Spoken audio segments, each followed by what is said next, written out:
ଆଜି ହେଉଛି ସକାଳ ସଞ୍ଜ ଯାଏ ସୋମବାର। ଏଇ ଦିନରେ ଶାଗ ଭଜା ଟିକେ ଖାଇବାକୁ ମନ ହେଲା କାଇଁ ମୋର। ସେଥିପାଇଁ ପହଞ୍ଚିଗଲି ବାରିପଟେ, ତୋଳି ଆଣିଲି ଶାଗ। ଏଇ ଶାଗଟି କ'ଣ ସମସ୍ତେ ଭିଡ଼ିଓରେ ଲାଷ୍ଟ ପର୍ଯ୍ୟନ୍ତ ଦେଖ ଜାଣିପାରିବ। ଶାଗକୁ ଧୁଆଧୁଇ କରି ଧରିକିରି ପଳେଇ ଆସିଲି। ବସେଇଦେଲି କରେଇ, ସେଥିରେ ତେଲ ପକେଇ ସୋରିଷକୁ ମୁଁ ଯେମିତି ପକେଇଛି ସିଏ ତାର ରଙ୍ଗ ଦେଖେଇବା ଆରମ୍ଭ କଲା। ଏମିତି ରେକର୍ଡ଼ ଡ୍ୟାନ୍ସ ମାରିଛି ଯେ ମୁଣ୍ଡ ମୋର ବାୟା ହେଲା। ତାକୁ ଭାଜି ଭୁଜିକିରି ତା ସାଙ୍ଗରେ ଲଙ୍କା ମଧ୍ୟ ପକେଇଛି। ଏମିତି ଭାଜି ଭୁଜିକିରି କଲି ଯେ ତାକୁ ନାଲି ସିଏ ପୁରା କରିଦେଲା ମୋତେ ପୁରା ଛାନିଆ। ଖାଲି ଛାନିଆରେ ମୁଁ ଖାଲି ଆଁ ଗାଡ଼ିକିରି ଠିଆ ହେଇ ପଡ଼ିଲି। ଏଇ ପତ୍ରଟି ଖାଇଲେ ଆପଣମାନଙ୍କ ଦେହରେ ଯଦି ପିତରୁ ଯଦି ଫୋକା ଫୋକା ହେଇଥିବ ତ ଭଲ ହେଇ ନିଶ୍ଚୟ ଯିବ। ମୁଁ ପୁରା ଲଙ୍କାରେ ଆଖରେ ଛିଙ୍କି ପକେଇଲି। ଛିଙ୍କିଲା ପରେ ଜାଇଟିକୁ ପକେଇଦେଲି, ସେଥିରେ ଭଲ ଭାବରେ ତାକୁ ଭାଜି ପକେଇଲି। ଭାଜିକିରି ତାକୁ ପୁରା ରଙ୍ଗରୁ ନାଲି କରି ସାରିଲା ପରେ ପାଣି ସେଥିରେ ଦେଇଦେଲି। ପାଣି ସାରା ଦେଇ ସାରିଲା ପରେ ସିଏ ଫୁଟି ଫାଟି ଯିବ।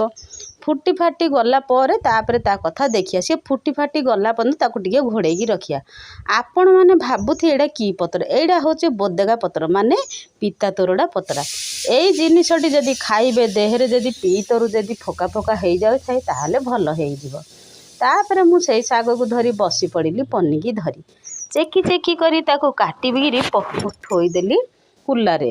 ଏମିତି ତାକୁ କାଟିଲି ଯେ ସିଏ ପୁରା ଆଖରେ 10ରୁ 50 ଗଡ଼ି ହେଇକିରି ପଡ଼ିଗଲା ତଳେ। ପୁରା କାଟାକାଟି କରିକିରି ହାଲିଆ ହେଇଗଲି। ତାପରେ ଧରିକିରି ଆସି ଦେଖିଲା ବେଳୁ ଜାଇ ଯାକ ପୁରା ଟୁରା ଟୁରା ହେଇକିରି ଅନେଇକି ରହିଛନ୍ତି କରେଇରେ। ସେଥିରେ ପକେଇଦେଲି ଶାଗ।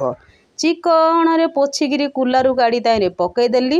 ତାପରେ କୁଲାଟାକୁ ଚିକିଣି କରି ନେଇକିରି ଶୁକେଇଦେଲି ଖରାରେ। ଭଗବାନ ଆଜି ତ ଯେଉଁ ପ୍ରକାର ରାଗିକିରି ଖରା କରୁଛନ୍ତି ଆଉ କହିଲେ ନ ସରେ। ସେଇଠି ଶୁଖେଇକିରି ଆସିକିରି ଶାଗ ଭଜାକୁ ନୋଟା ନୋଟି କଲି, ଲୁଣ ଅଳ୍ପ ଟିକେ ପକେଇଦେଲି। ଆପଣମାନେ ମଧ୍ୟ ଘରେ କରନ୍ତୁ, ଖାଆନ୍ତୁ, ଆଉ ଦେହରୁ ଏଇ ରୋଗଟି ଭଲ କରନ୍ତୁ। ଆମର ଏପଟେ ତ ସମସ୍ତେ ଜାଣିଛନ୍ତି। ଆପଣମାନେ ଯଦି ବାହାରୁ କିଏ ଦେଖୁଛନ୍ତି ତ ଏଇ ଭିଡ଼ିଓଟି ନିଶ୍ଚୟ ଦେଖିବେ। ଏଇ ପତ୍ରଟି ନିଶ୍ଚୟ ଖୋଜିକିରି ଆଣିକିରି ଖାଇବେ। ତ ଶାଗ ଭଜା ରେଡ଼ି ହେଇଗଲା। ତାପରେ ମୁଁ ବସିଗଲି ଖାଇବାକୁ। ସେଇ ଶାଗ ଭଜା ବାସ୍ନାରେ ଏମିତି ମୁଣ୍ଡ ଖରାପ ହେଇଯାଉଛି ଆଉ କହିବାକୁ ନଥାଏ।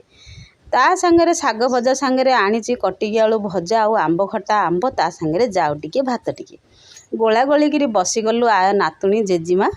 ତାପରେ ଗାଁ କରି ଖାଇବୁ। ଆପଣମାନେ ମଧ୍ୟ କରନ୍ତୁ, ଖାଆନ୍ତୁ ଆଉ